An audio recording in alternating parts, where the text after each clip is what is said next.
So, my dear friend, how can you evaluate a case of unconscious patient? What is that amount of moral I say আপনার হাসপাতালে আপনি জরুরি কাজ করেন, you are doing a duty in your emergency room, a patient comes with unconsciousness. What is the fucking disease in your mind? What is the fucking disease in your mind comes fast? And this is the metabolic cause, man. The world is burdened with diabetes. You can show first thing about the diabetes. It is a hypoglycemia, it is hyperglycemia, or it is decay, or either it is ECS, hyperosmolar hyperglycemic state, or is it due to hyponatremia, or is it due to uremia or CKD, patient is suffering from CKD, and it is due to alcohol, Barney or Korsakoff, or acute alcohol withdrawal, or acute alcohol toxication. You should think about that. This is metabolic cause, this is most common cause. Then what is the other cause? It is traumatic. It is a subdural hematoma or extradural hematoma. So what are the other differential? You should think about the infection. It can be due to meningitis, encephalitis, cerebral malaria, cerebral abscess, and other cause. This is the more rare cause, but can occur due to status epilepticus or brain tumor. When there is hemorrhage, the brain tumor patient can become unconsciousness, and brain tumor itself can cause unconsciousness. So how can you evaluate this case? How can they evaluate case of unconscious patient who is admitted into your emergency department? How can you manage the patient? You should take the history. What is the history? You should think about the onset. Onset of unconsciousness. You should think about onset. It is acute onset, sudden onset, gradual onset. In case of sudden onset, you should think about vascular cause, such as subarachnoid hemorrhage or subdural extradural hematoma or stroke. In case of rapid onset, you can think about hypoglycemia, and gradual onset in case of brain tumor. And what are the other findings you can search in case of hypoglycemia? Patient is sweating, trembling, tremor, and anxiety, hunger, palpitation, and convulsion can be present in case of hypoglycemia. And what are the findings? What are the positive things you can search for in case of subdural hematoma? There is history of a headache, trauma, and history of vomiting, convulsion. You can find in case of subdural hematoma. And in case of hyponatremia, in stroke, the patient can give history of the same attack, the repetitive attack or recurrent attack of the same episode in case of stroke or hyponatremia. And in case of meningitis, encephalitis, you can find headache, neck rigidity, and also the convulsion. And the fever, history of fever is very important in case of malaria, brain abscess, and also the encephalitis, meningitis.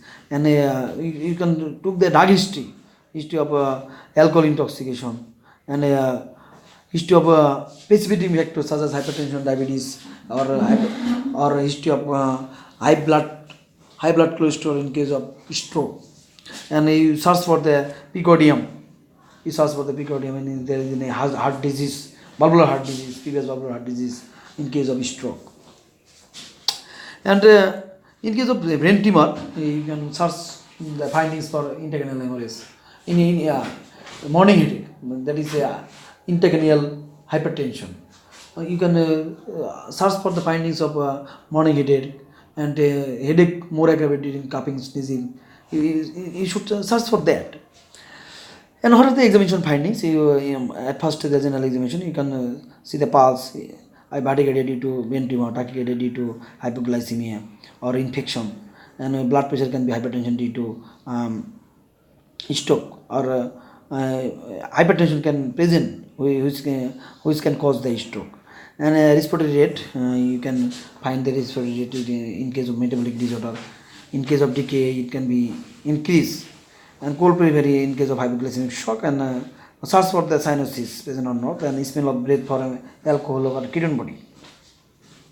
So in general examination, you search for the pulse, BP, respiratory rate, and cyanosis, and smell of acetone or alcohol, and the periphery to see the sign of shock present or not. And the neurological examination, at first you can look for GCS, and sign of head injury and head injury in case of a brain hemorrhage, and or subdural hematoma, and sign of meningism, such as neck rigidity, Carney sign, Brzezinski sign, and sign of stroke. So this is the findings you can find you can search for neurological examination. And other findings, in case of stroke, you can find hemiplegia and plantar can be extensor, and you search for the pupil size reacting to light or not, and fundoscopical examination search for papilla edema present or not. And you can do the other investigation, common investigation such as random blood sugar, complete blood count, sign of infection, and random blood sugar in hypoglycemia or hyperglycemia, and hemoglobin A1C. Also the search for infection, urinary and cyst X-ray. You can search for the foci of infection present or not, and renal function test, renal function test, and you can do the blood culture and blood for malaria parasite, and also the urine and the brain imaging. It is most important investigation is the brain imaging, either CT scan or MRI. And after do the CT scan or MRI, you can find a clue, and if not, then you can do the lumbar puncture for the serious diagnosis. Okay, you can do the culture. You can see for the protein, sugar, and also the infective cell, such as neutrophil and WBC count in the CSF. So, my dear friend, this is how you can evaluate a case of unconsciousness. The most common cause is metabolic cause, then the stroke, and also the vascular cause, and others is traumatic, and some other cause also. So, thank you, my dear friend, for your patient hearing.